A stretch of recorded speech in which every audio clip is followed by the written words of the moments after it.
আসসালামু আলাইকুম। শুনছেন সংবাদ শিরোনাম। একই পরিবারের তিনজনকে হত্যা, পুরুষশূন্য কড়াইবাড়ি গ্রামে। এখন শুনবেন বিস্তারিত। কুমিল্লার মুরাদনগরের করইবাড়ি গ্রামে গণপিটুনিতে একই পরিবারের তিনজন নিহত। 24 ঘন্টা পেরিয়ে গেলেও মামলা হয়নি, কাউকে আটক করা হয়নি।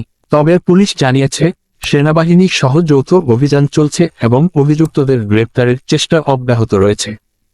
এর আগে বৃহস্পতিবার সকালে উপজেলার বাঙ্গরা বাজার থানার করইবাড়ি গ্রামে মা সহ 2 ছেলে মেয়েকে গণপিটুনি দিয়ে হত্যা করা হয়। পুলিশ এবং স্থানীয়রা জানায়, নিহত রবি এবং তার পরিবার দীর্ঘদিন ধরে এলাকায় মাদক ব্যবসা, সুদের কারবার, সন্ত্রাস সহ নানা অপরাধে জড়িত ছিল। তাদের বিরুদ্ধে বিভিন্ন থানায় মাদক, ডাকাতি এবং সন্ত্রাসের একাধিক মামলাও রয়েছে।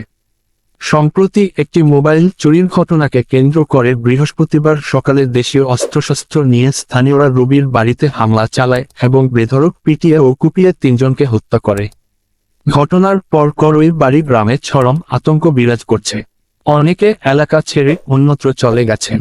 কাল 3 তারিখ বাঙ্গরা থানার করইবাড়ি গ্রামে জনৈক রবি, জোনাকি এবং রাসেল নামে 3 জনকে গণপিটুনিতে হত্যা করা হয়।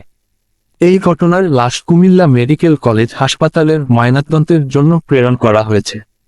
লাশের ময়নাতদন্ত সম্পন্ন হয়েছে এবং পরিবারের নিকট লাশ হস্তান্তর করা হবে। ঘটনাস্থল এলাকায় অতিরিক্ত পুলিশ ফোর্স মোতায়েন আছে। এলাকার আইন শৃঙ্খলা পরিস্থিতি স্বাভাবিক আছে।